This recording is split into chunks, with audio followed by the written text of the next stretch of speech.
And good morning, cats and coatamundis, or good evening, or good afternoon, depending on where you are, and what you are, and what your perception of time might be. Which, by the way, current thought is that time is an offshoot of gravity, but that's a whole other story. That's kind of thing I've been thinking about this week. Good to see you. Nice to be here with you. I'm Tad. I'm going to be reading. You probably all figured that out by now, or at least most of you have.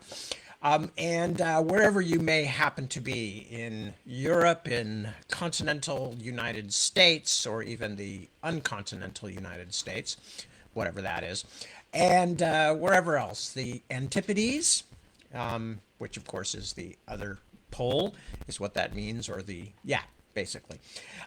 So if you are in the Antipodes, you are equally welcome, and it is good to see you.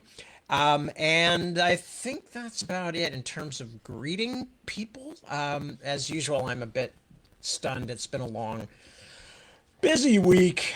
Been running around doing things, working on things, struggling with a few health issues here and there, and dealing with just the ups and downs of life.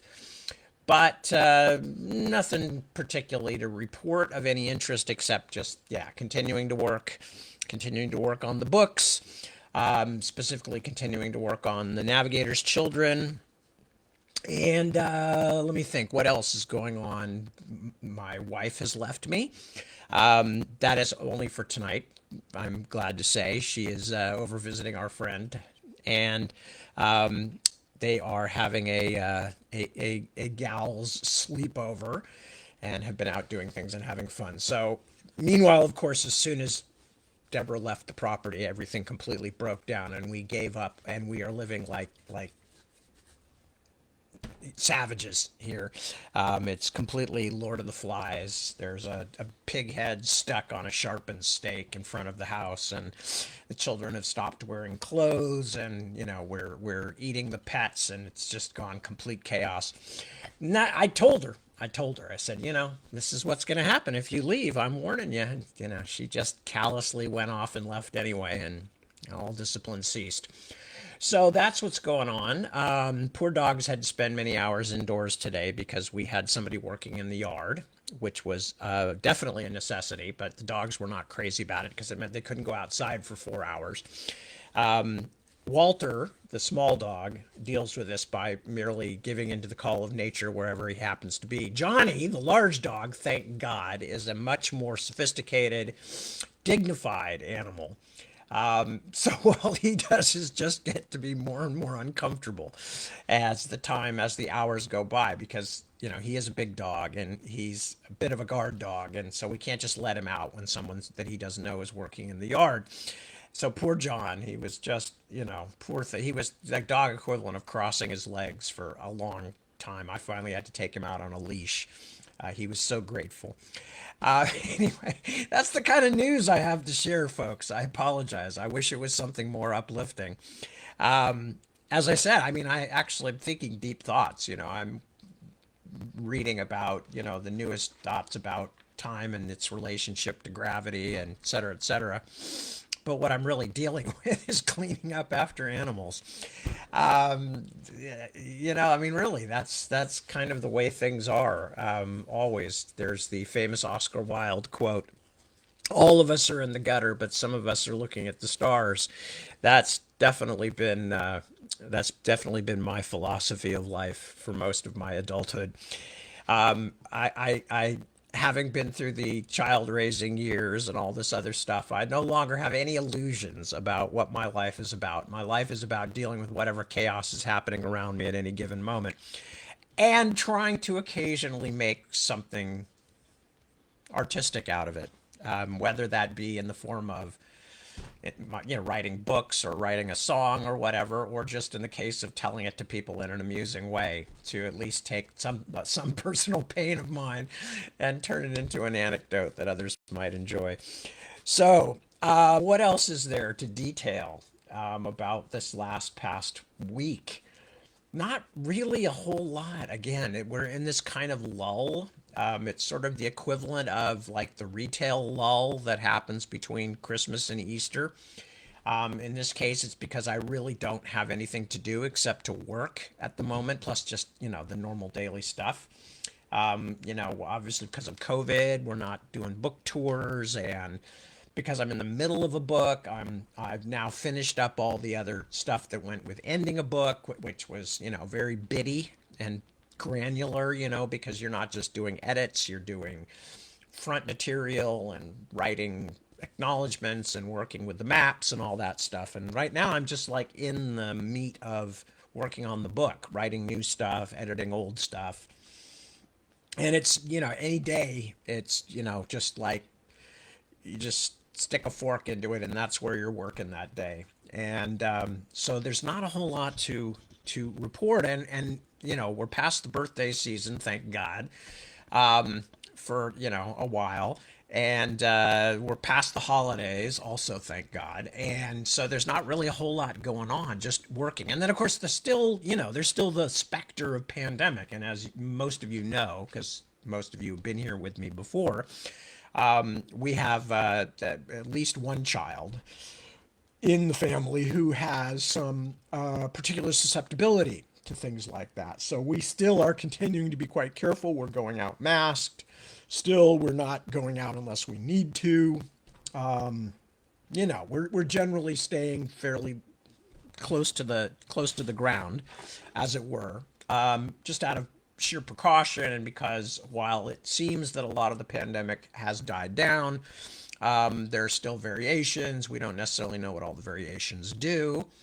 And even if the variations are milder, it still would be particularly worse for our susceptible family member to catch it than it would be for most average people. It's more like living with an old relative, except this is a young relative with a particular susceptibility. But at the moment, everybody's fine. So don't mean to make it sound like we're all sick or anything like that. We're all doing just fine. The cat is sitting here next to me, rather disgruntled because we had to bathe her. And as we all know, that is very seldom top of the list for cats in terms of how they would like to spend an afternoon. But it happened. And interestingly enough, this is something I'd never noticed before. I brushed the cat every night. This started back a long time ago, because we got her as essentially a kind of not a stray, but we took her from somebody who couldn't care for her. So when we first got her, not only did she have fleas, which took over the whole household and was a major issue because we didn't know about that until it was too late. But her coat was really matted and tangled. And so somewhere along the line, I started the process of brushing her every night because it's something that she likes and she hadn't gotten much attention. And as I've mentioned before, she's not an outdoor cat. So she doesn't really have much to do. She's kind of just waits around most days either to be petted or fed, which, I can think of worse lifestyles, but that's me. But anyway, so after washing her, after shampooing her, apparently I somehow dislodged like half of her fur, because she still looks just the same. But every time I brush her now, it's just the fur is just coming off in big, big clumps. So I guess there must have been a lot of fur on there that was ready to come off. I mean, I don't mean to say that she's like got bald patches or anything. She does. She looks perfectly normal, very furry, very healthy, very glossy, especially now that she's been bathed. But it's astonishing quantities of hair. I'm thinking that, if it wasn't that everybody's allergic to cat hair, you could make pillows and stuff them with this stuff. There's so much of it coming off her. Anyway, just another weird, disgusting topic that Tad brings up instead of just jumping into reading as he should. Anyway, so let me, before I do start reading, because we're getting down into the final stretch. See there, see the bookmark there? We are in the final stretches of the first Otherland volume. But before I do that, let me check in and see who is here and say hello to people. So first off the bat is Chris. And Chris is checking in from sunny Denmark. Or is that Denmark? Is that Denmark as in a place that isn't Denmark? Or are you visiting in Denmark? Or, well, anyway, I'm so easily puzzled. So, anyway, Ray, greetings to you, sir. Mark, Good morning. Good morning. Hope things are nice where you are. Lisa, there is my sister in law.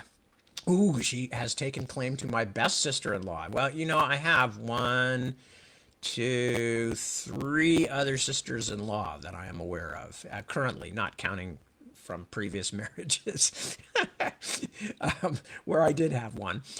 So you better be ready to back that claim up because I know there's some fierce women in these two families. So, but as far as I'm concerned, just by the mere fact that you've checked in with me and then you are the current claimant to the title. So, good to see you, sweetie.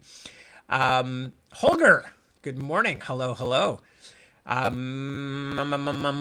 Yes, good. And M, there is Miss M. Hello, M. Good to see you. M is another one of my relatives.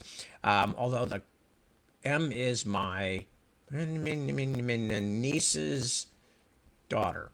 So whatever that is, I always forget. Is it a cousin once removed? Is it a grandniece? Is it? No, she wouldn't be my grand. Anyway, I can't. No, she's not my grandniece.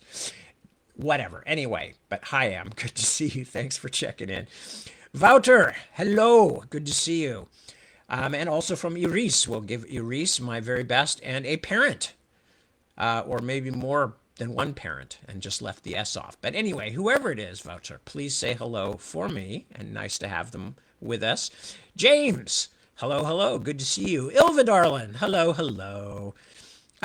So you are on your yearly hiatus from life in Denmark. Okay, so you are in Denmark also.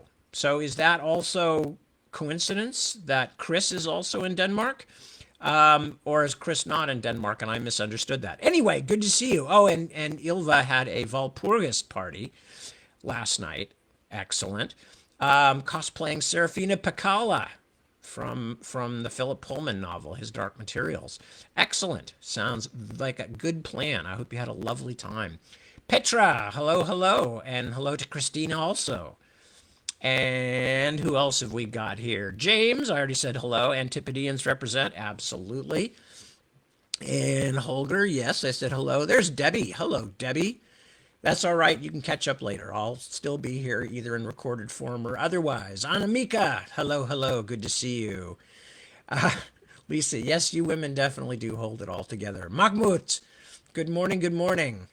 And Tad too, which is part of everybody. That's true, and I'm proud of it. I am part of everybody. Hazel, there's my mother-in-law. Good morning, sweetie. We are getting a lot of West Midlands representation this morning. I'm very pleased to see. Holger, hello. Hello. Yes, yes. I think I already said hello, but no. Oh, I see. You're saying it to Ilva, Chris, and Wouter. All right.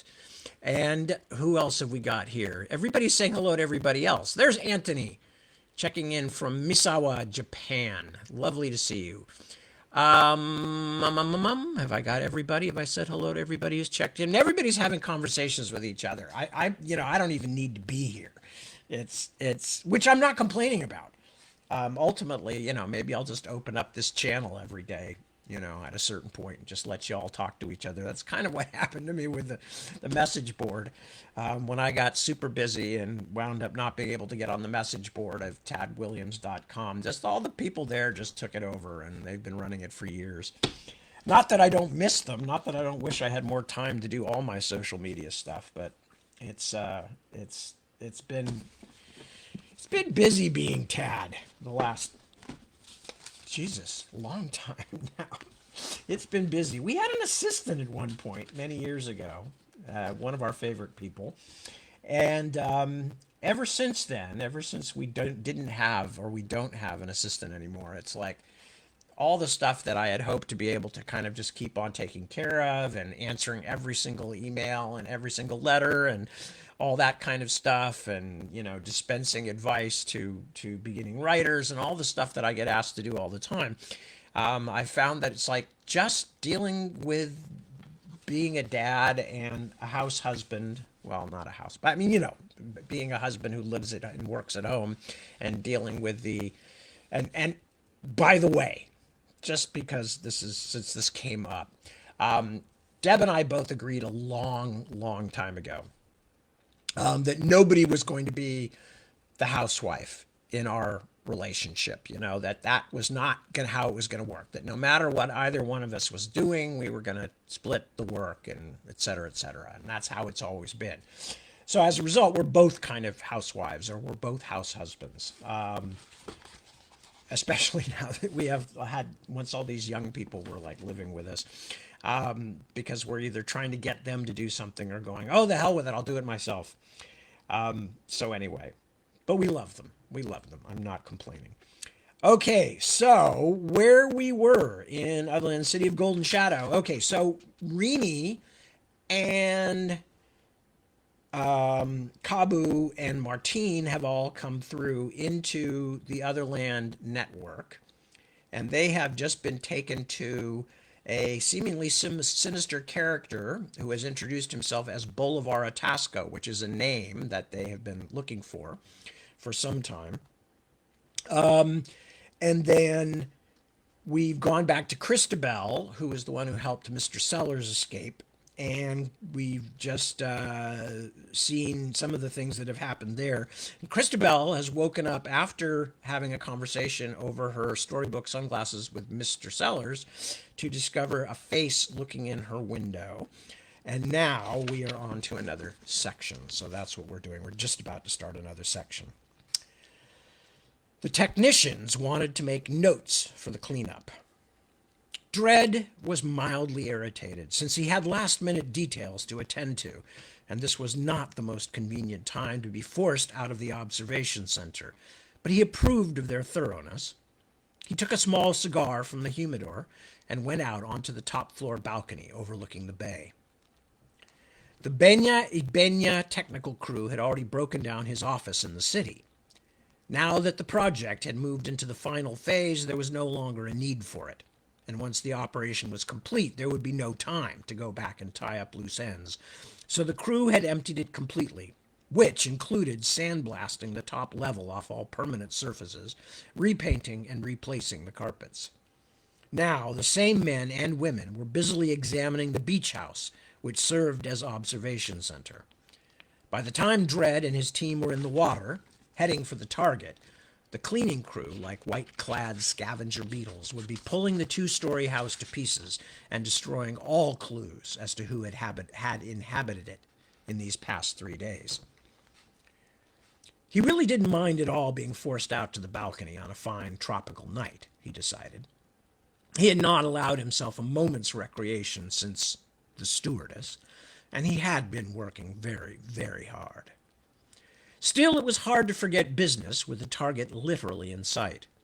The lights of the Isla de Santuario were barely visible across the expanse of black water, but the island's various security devices, the drone submarines, mini-sats, and hardened sites defended by armed guards, were not visible at all, yet each and every one had to be dealt with. Still, barring the kind of major miscalculation that Dredd had never yet made, confident, cocky, lazy, dead, he reminded himself. Barring miscalculation or criminally negligent intelligence gathering, all were known and prepared for. He only awaited the solution of a few minor loose ends, and then the actual arrival of the rest of the team, slated in 4 hours. Dredd had deliberately kept them away until this moment.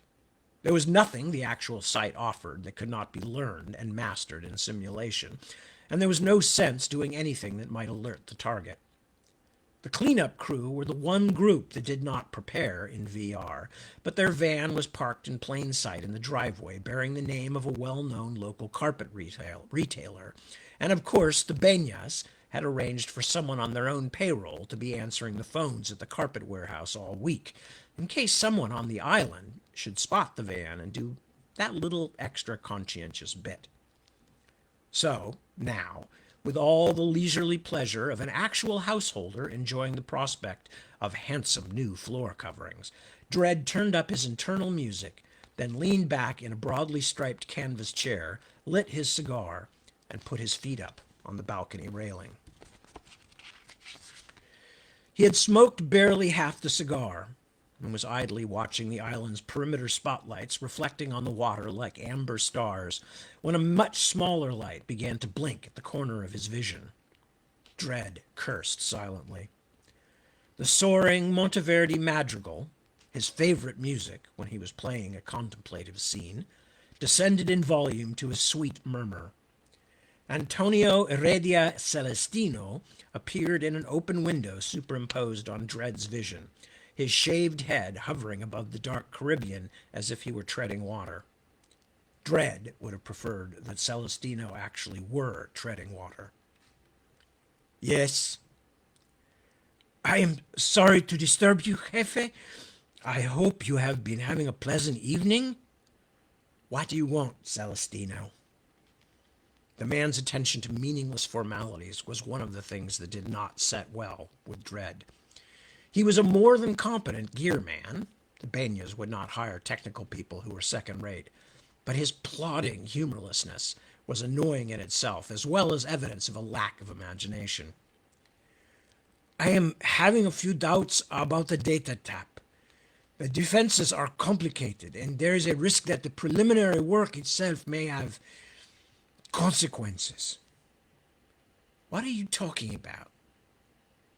Celestino bobbed his head nervously and tried to form a winning smile. Dread, a child of the ugliest tin-siding towns of the Australian outback, was torn between disgust and amusement. If the man had a forelock, Dread decided, he would have tugged it. I fear that these preliminary inspections, the preparation work, well, I fear that they may alert the designate. The designate. Do you mean the target? What in hell are you trying to say, Celestino? His anger building, Dread turned the madrigal off completely. Have you compromised the action somehow? Are you calling me to say that, oops, you've accidentally scorched our mission? No, please, Jefe, I have done nothing. The man seemed more alarmed by Dread's sudden fury than by the implication of his incompetence. No, that is why I wish to talk to you, sir. I would do nothing to risk our security without consulting you. He hurriedly outlined a series of concerns, most of which Dread found laughably exaggerated. Dread decided to his great irritation that what was going on was simple. Celestino had never cracked a system this tough or this complicated, and he wanted to make sure that if anything went wrong, he would have the excuse that he was following orders.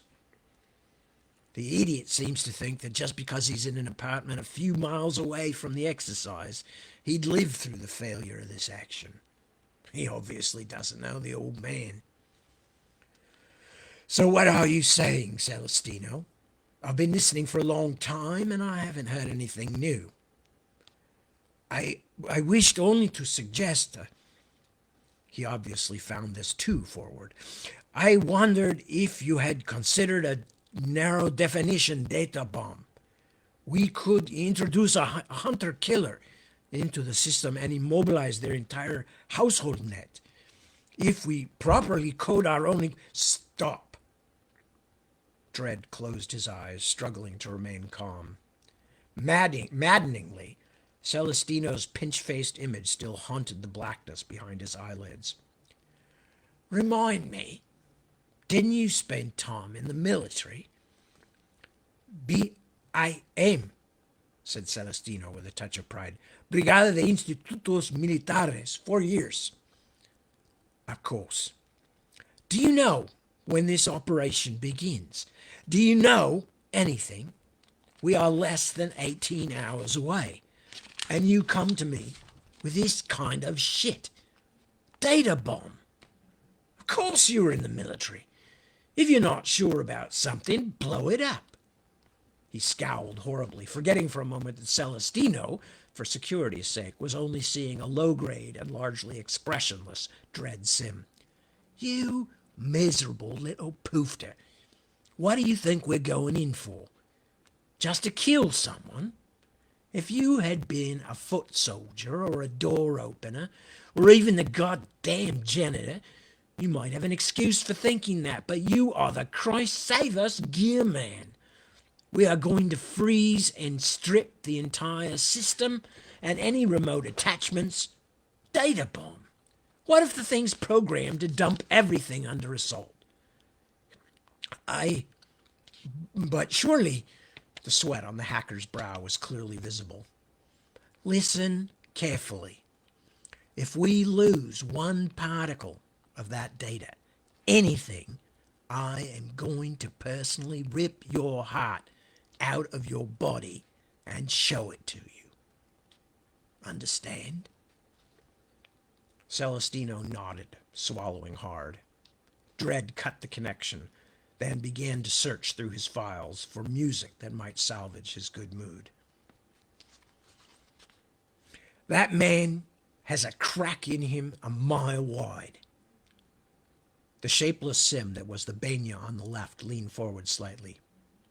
He's very good at his job. He's a nervous small-timer. I'm flying someone in to keep an eye on things. No arguments. I'm doing you the courtesy of letting you know. There was a long silence. It is your choice, One of them said at last. it is. Damn. The red light was blinking again, but this time in a recognizable rhythm. Excuse me, I'll have to take a call. The two sisters nodded and blinked off. They were replaced by one of the old man's functionaries. A puppet, as far as Dredd could tell, dressed in the usual costume, bizarre Egyptian. The Lord of life and death, mighty in worship, who is crowned in the west, summons you to the presence. Dredd suppressed a groan. Now? Can't he just talk to me? The functionary did not bat an eye. You are summoned to Abydos, it said, then vanished. Dredd sat for a long moment just breathing, then stood and stretched to release tension. It might prove a very painful mistake to take his frustration and anger to the old man, and looked with more than a little sorrow at the cigar, which was now mostly gray char in the bottom of the ceramic bowl he had been using as an ashtray. He sat down again and found a comfortable position, since the old man's caprice often extended to hour-long waits, and closed his eyes. The massive hypostyle hall of Abydos that was stretched before him, the swollen skyscraper pillars made even more dramatic by the light of innumerable flickering lamps. He could see the god's chair on the dais at the far end of the hall, looming above the bent backs of 1,000 priests, like a volcanic island rising from the ocean. Dredd grunted in disgust and made his way forward.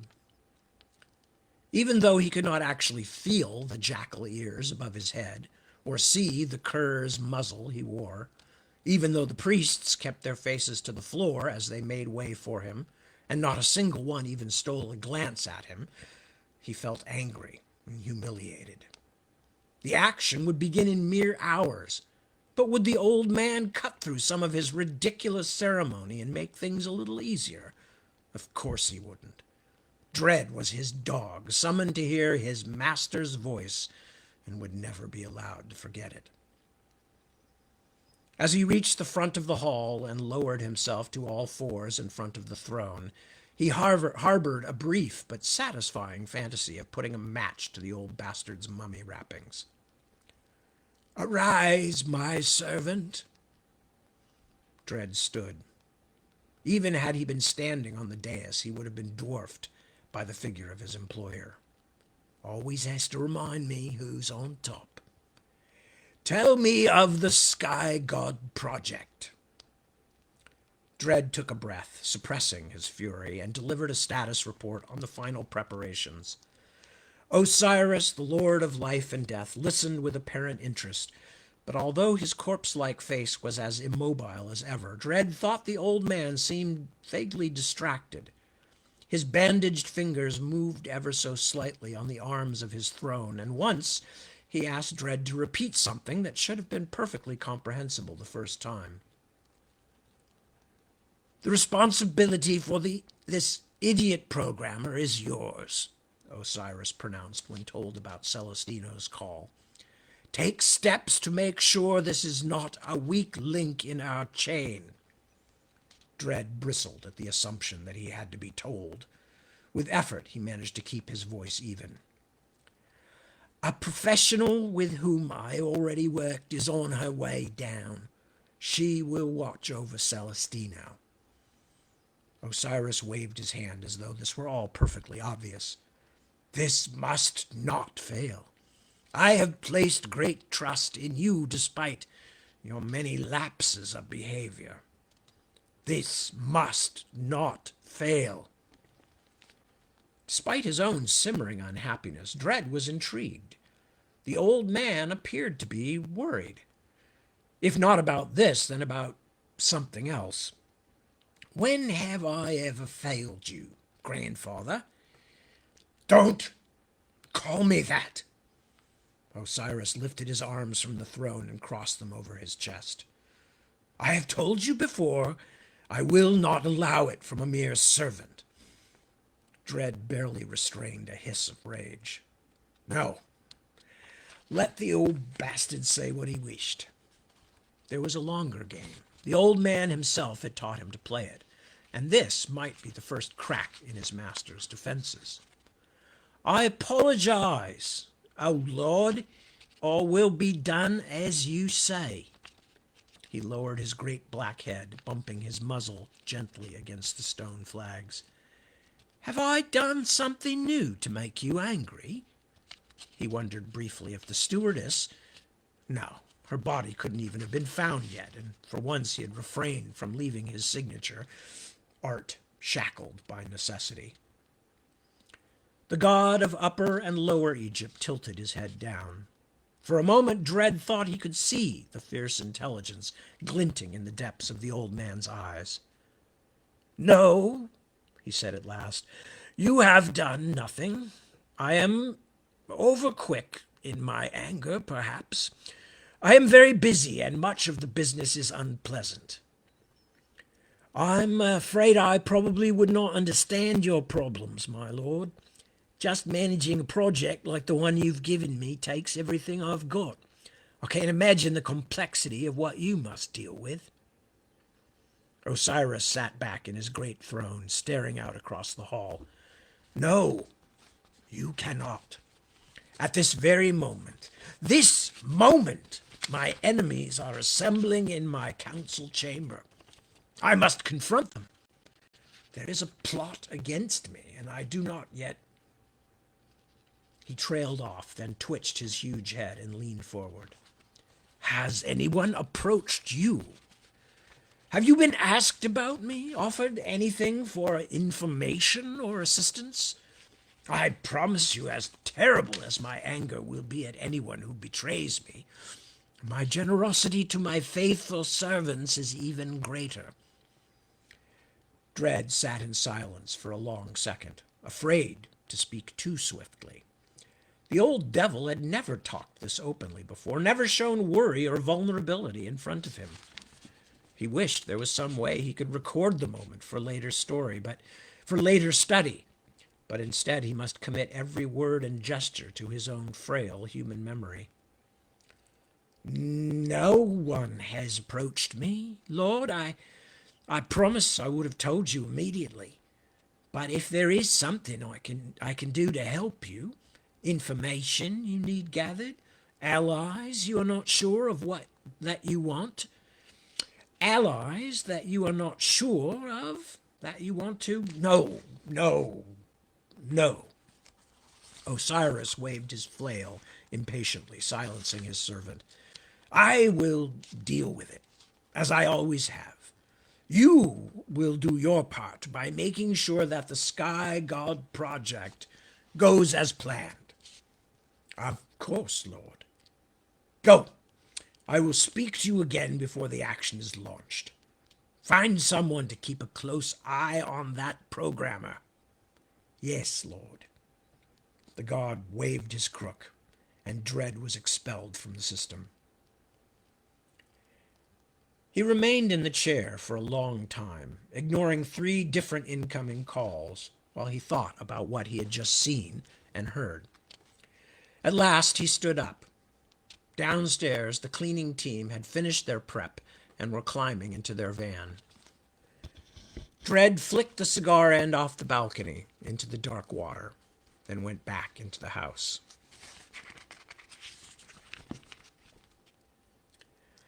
Look, we just have to tie the ends one more time, then we're done. Fredericks held up a handful of serpentine creepers and vines. Those are waves out there, Orlando, and God only knows what else there is. Sharks, sea monsters, maybe. Come on, a little extra trouble now will make a big difference when we're on the water. Orlando looked down at the raft. It was a decent enough job, lengths of stiff, heavy reeds knotted together in long bundles, which had then been tied together to make one long rectangle. It would probably even float. He was just finding it hard to care very much. I need to sit down for a minute. He stumbled to the shade of the nearest palm tree and flopped to the sand. Fine, I'll do it. What else is new? Fredericks bent to the task. Orlando lifted a trembling hand to shade his eyes from the sun filtering down between the palm leaves. The city was different at noon. It changed throughout the day, colors and reflective metals mutating with the movement of light, shadows expanding and contracting. Just now it seemed a kind of giant mushroom patch, golden roofs springing from the loamy soil of their own shade. He let his hand fall and leaned back against the palm trunk. He was very, very weak. It was easy to imagine burying himself in sand, like the roots of a tree, and never moving again. He was exhausted and sluggish because of his illness, and he could not conceive of how he would make it through another night like the last, a night of confusions and terrors and madness, none of it comprehensible and none of it in the least restful. Okay, I've double-tied everything. Are you at least going to help me carry it down to the water? Orlando stared at him for a long time, but still Frederick's pink, unhappy face refused to disappear. He groaned. Coming. The raft did float, although parts of it remained resolutely below the waterline, so that there was nowhere dry to sit. Still, the warm weather did not make that too uncomfortable. Orlando was glad, at least, that he had prevailed on Fredericks to bring the wall of the palm leaf shelter along, no matter how short a trip his friend expected. Orlando tilted it over them, letting it lean against his shoulders. It kept off the worst of the afternoon sun, but it did little to cool the heat in his head and his joints. I don't feel very good, he said quietly.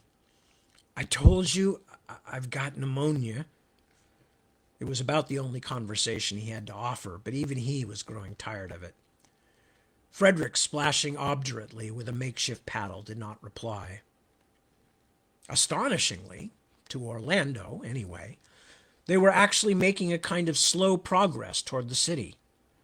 The cross current was bearing them unmistakably to what Orlando guessed was the northern side of the shoreline, but the drift was slight. He thought they might very well make it to the far side before the current pulled them out into what were probably ocean waters. And if they didn't, well, Fredericks would be disappointed, but Orlando was having trouble seeing what the difference would be. He was adrift in some kind of limbo, his strength leaking away hourly, and what he had left behind, and what he still quaintly thought about from time to time as the real world, was no better. I know you're sick, but could you try to paddle for a little while? Fredericks was working hard not to be resentful. As if from a distance, Orlando admired him, her, for it. My arms are really aching, but if we don't keep pushing, the current will take us away from the beach. It was a tough call as to which would take more energy, arguing or paddling. Orlando went to work. His arms felt as flabby and weak as noodles, but there was a certain soothing quality to the repetition of dipping his paddle, pulling, raising it, then dipping it again. After a while, the monotony combined with the sun's rippling reflections and his fevered driftiness to lift him into a kind of reverie, so he didn't notice the water rising until Frederick shouted out that they were sinking. Alerted but still buffered by his dreamy detachment, Orlando looked down at the water, which was now up to the crotch of his loincloth. The middle of the raft had descended, or the sides had risen. In either case, most of the craft was now at least partially underneath the water. What do we do? Frederick sounded like someone who believed that things mattered. Do.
Orlando had never been in a swimming class, or anything that his mother feared might be dangerous to his fragile bones, but he was not disposed to argue anyway. At his friend's urgings, at his friend's urging, he slid off the raft into the cool water. Frederick splashed in beside him, then braced his chest against the trailing edge of the raft and began to kick in a manner that was a credit to his long ago instructors. Can't you kick too, at least a little? He panted. I am kicking, Orlando said. Whatever happened? Fredericks gasped.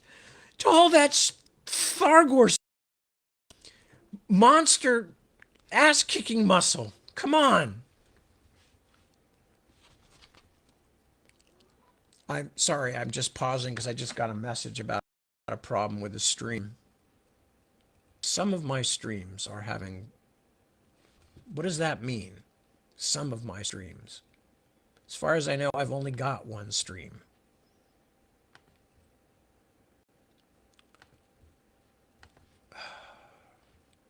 And the chat has gone. So, of course,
Okay, so is that me?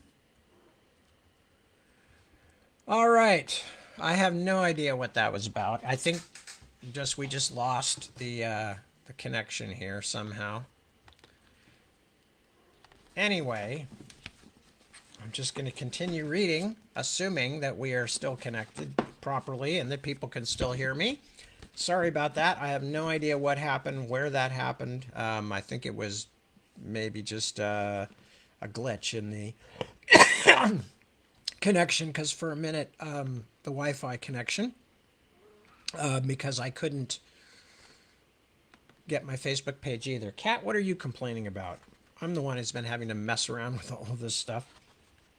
Okay, so last I was reading, Orlando and Fredericks are trying to paddle in their raft, which is sinking. At his friend's urging, he slid off the raft into the cool water. Frederick splashed in beside him, then braced his chest against the trailing edge of the raft and began to kick in a manner that was a credit to his long ago instructors. "Can you kick too, at least a little?" he panted. "I am kicking," Orlando said. "Whatever happened," Fredericks gasped, "to all that Thargor strength? All that monster ass-kicking muscle? Come on!" It was an effort even to explain, and frequent mouthfuls of salt water didn't help. "I'm sick, Frederico, and maybe the gain isn't turned up as high on this system. I always had to crank the tactor outputs way up to make it work as well as it did for someone normal." They had only dog paddled for a few minutes when Orlando felt his strength finally desert him. His legs slowed, then stopped. He hung on to the back of the raft, but even that was difficult. "Orlando, I need your help." The city, which had once waited squarely before them, had now shifted to the right.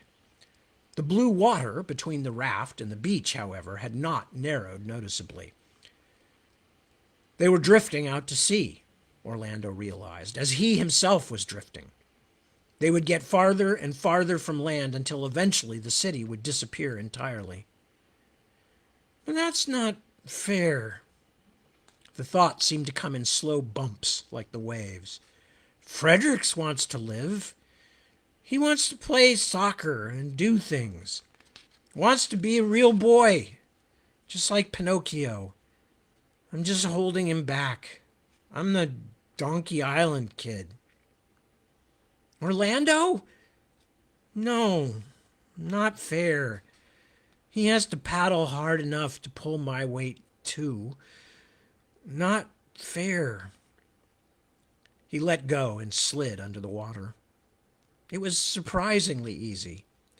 The surface snapped shut over him like an eyelid closing, and for a moment he felt complete weightlessness, complete ease, and a certain dull smugness at his decision.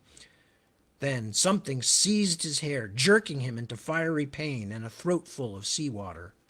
He was pulled back to the surface, spluttering. "Orlando!" Frederick shrieked. "What the hell are you doing?" He was clinging to the raft with one hand so he could maintain his grip on Orlando's, Thargor's, long black hair. "Now nobody's kicking," Orlando thought sadly. He spat out salty water and barely avoided a coughing spasm. "It isn't doing any good at all. I just can't go any farther," he said aloud. "Grab the raft," Fredericks directed. "Grab the raft." Orlando did, but Fredericks didn't relinquish his grip. For a moment they just floated, side by side. The raft rose and fell as the waves moved past. Except for the stinging pain in his scalp, nothing had changed. Fredericks, too, had gotten a mouthful of seawater. His nose was running, his eyes red-rimmed. "You aren't going to quit. You're not going to." Orlando found enough strength to shake his head. "I can't." "Can't? You impacted bastard! You've made my life a living hell about this stupid goddamn city. And there it is. And you're just going to give up? I'm sick. So what? Yeah. Yeah, it's really sad. You got some weird disease. But that's the place you wanted to go. You've dreamed about it. It's the only thing you care about practically. So either you're going to help me get to that beach, or I'm going to have to drag you like I learned in that stupid swimming class, and then we'll both drown.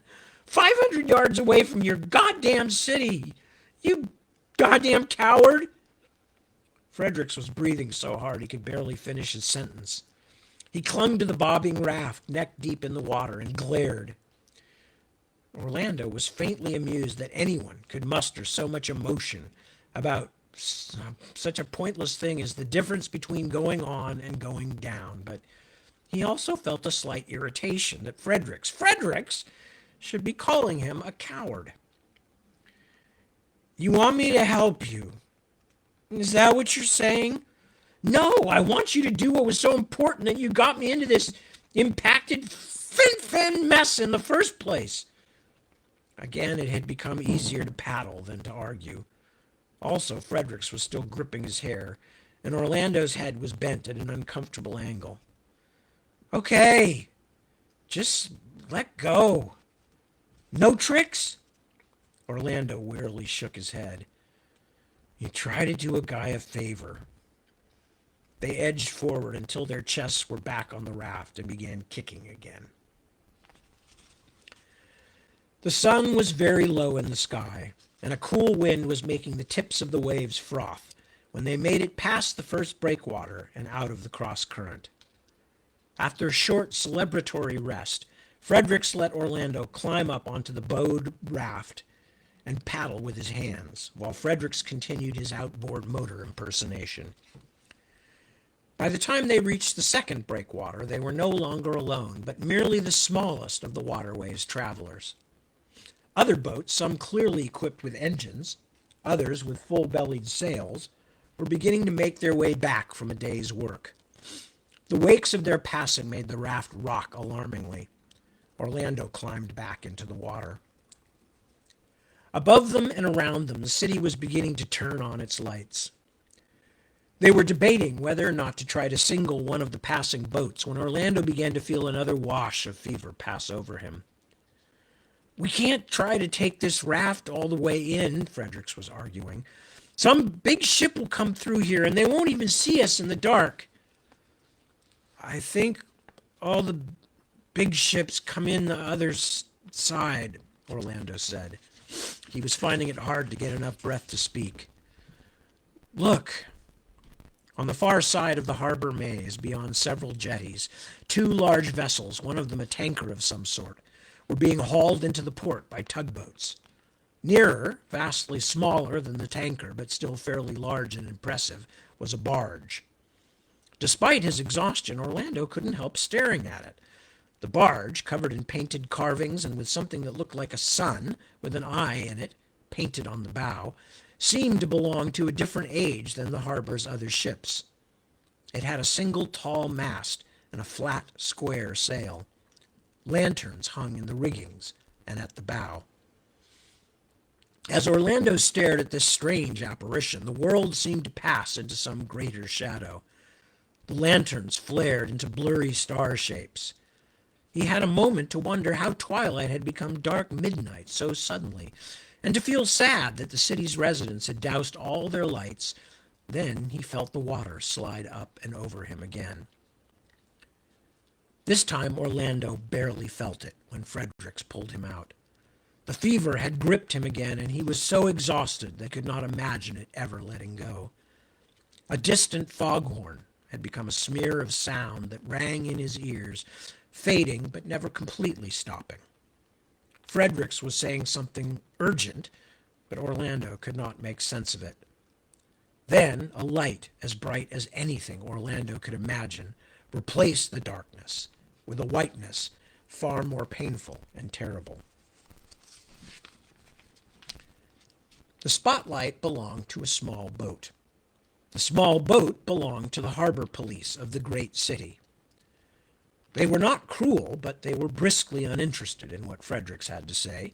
It seemed they were on the lookout for outsiders, and the two men treading water beside a handmade raft seemed to fit the description. As they hauled Orlando and Fredericks on board, they talked among themselves. Orlando heard the words God King and Council. It seemed that he and Fredericks were being arrested for some kind of crime, but he was finding it harder and harder to make sense out of what was happening around him. The barge loomed above them. Then the carved hull began to slide by as the patrol boat motored past it on the way to the dock of the great palace. But before they had reached the hull's far end, consciousness escaped Orlando's grasp. And that's the end of the chapter. And although I have a couple of minutes left, there's no good stopping point in the beginning of the next chapter, and it's also a lot of exposition, which people need to hear. So I don't even know how many of you are still with me because the chat has disappeared, and it's asking me to log back in or continue with Google. Let's try that. Let's see what happens. Okay. And reload the chat. And there's no chat. There's nobody there anymore. Although, yes, okay. No, I mean, I know they're still here because I have a, what do you call it, like an indicator of people on. Hi, Kristen. Good to see you. That's all I meant. I meant all the chat. The previous chat had vanished. So anyway, I'm glad you're there. So sorry for that. And hello, Anamika. Good to see you too. Sorry about that. I hope you guys didn't miss too much.